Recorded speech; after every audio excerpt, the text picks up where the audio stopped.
ரொம்ப சந்தோஷமாக இருக்குது. விடுதலை பார்ட் 1 படம் வெளியில் வந்து எப்படி மக்களுக்கு எல்லாத்துக்கும் பிடிச்சிச்சோ, உங்களுடைய வரவேற்பில் இந்த படம் மிகப்பெரிய ஒரு வெற்றி படமாக விடுதலை 1 அமைஞ்சிச்சு. உங்களுடைய சப்போர்ட் அந்த படத்துக்கு ரொம்ப பெருசாகவே இருந்துச்சு. அதே போல் இந்த விடுதலை பார்ட் 2 படமும் கண்டிப்பாக உங்களுக்கு எல்லாத்துக்கும் ஒரு பிடித்த படமாகவும் உங்களுக்கு ஒரு திருப்திகரமான படமாகவும் இந்த பார்ட் 2 அமையும் நான் நினைக்கிறேன். நம்ம வாழ்க்கைக்கு ரொம்ப நெருக்கமாக, நேச்சருக்கு ரொம்ப உண்மையாக இந்த படம் வந்திருக்குது. எல்லாருமே இந்த படத்தை உங்களால் கனெக்ட் பண்ணிக்கிற முடியும் அப்படின்னு நான் நம்புகிறேன்.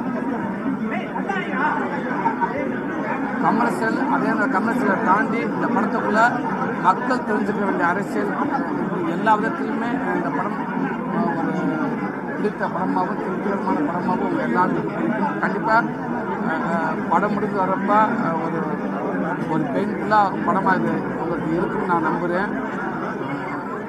கண்டிப்பாக படத்தை பாருங்கள். இல்லை, நான் திருச்சியில் மாமன் படம் என்னோட அடுத்த படம் மாமன், அதுங்க ஷூட்டிங் போயிட்டுருக்கு.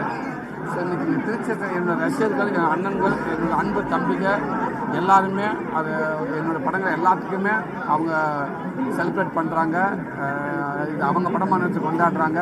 அந்த வகையில் இந்த பார்ட் 2 படமும் இன்றைக்கி தேட்டருக்கு முன்னாடி என்னோடய ரசிகர்கள், அன்பு தம்பிகள், பொதுமக்கள் எல்லாருமே சேர்த்து ரொம்ப பெருசாக அதை கொண்டாடுறாங்க. கண்டிப்பாக அவங்க கொண்டாடுறதுக்கான படமாகவும் இது இருக்குன்னு நான் நம்புகிறேன். இந்த நேரத்தில் என் ரசிகர்கள், அன்பு தம்பி எல்லாருக்கும் நான் பெரிய நன்றி சொல்லிக்கிறேன்.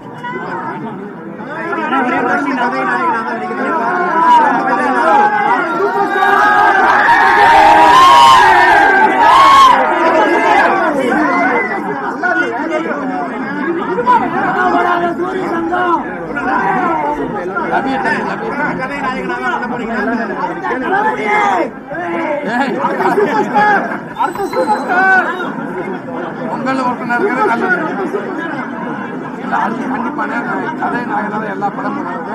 கண்டிப்பாக அந்த கதை நாயனாக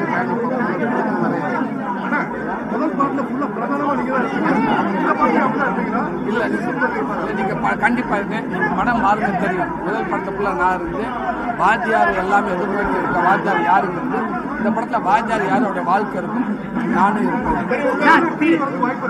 முதல் 2 பார்ப்போம். மக்களுக்கு இதை பற்றி தான் தெரியுது. மக்களுடைய சப்போர்ட் பார்த்து இந்த படம் எல்லாருக்கும் மக்களுக்கு பிடிக்கட்டும். பார்ட் 3ன்றது இது வரைக்கும் அப்படி யாருமே கண்டிப்பாக நல்ல கதை அமைச்சா கண்டிப்பாக நான் ரெடின்னு ஹீரோவாகவே கண்டிப்பா தம்பி சொல்லட்டேன். எனக்கு தம்பி தானே எப்பவுமே ஹீரோ. ஆனா எங்க திருச்சி மண்ணுக்கு வந்திருக்கீங்க, எங்க மக்களோட பாசத்தை பத்தி என்ன சொல்றீங்க? எப்பவுமே எல்லா விதத்திலுமே திருச்சி மக்கள் ரொம்ப ஒரு ஸ்பெஷலான ஒரு விதமாக தான் எப்பவுமே இருந்திருக்கு. அது எல்லா விதத்திலுமே சொல்றேன். எல்லா துறையிலும் சரி திருச்சி மக்கள் ஒரு தனித்துவம் அளிக்கிறாங்க. கண்டிப்பாக இங்கே வந்ததில் திருச்சி மக்களோட நம்ம இங்கே உள்ள தேட்டரில் சோனாமனா தேட்டரில் படம் பார்க்க வந்ததில் எனக்கு மகிழ்ச்சி. கண்டிப்பாக இப்போ நான் ஷூட்டிங் போகணும். நான் ஈவினிங் கண்டிப்பாக வந்து படம் பார்க்குறேன். இது நல்லா இருக்கு. நான் இதுவே போயிட்டு இருக்கேன். பார்ப்போம்.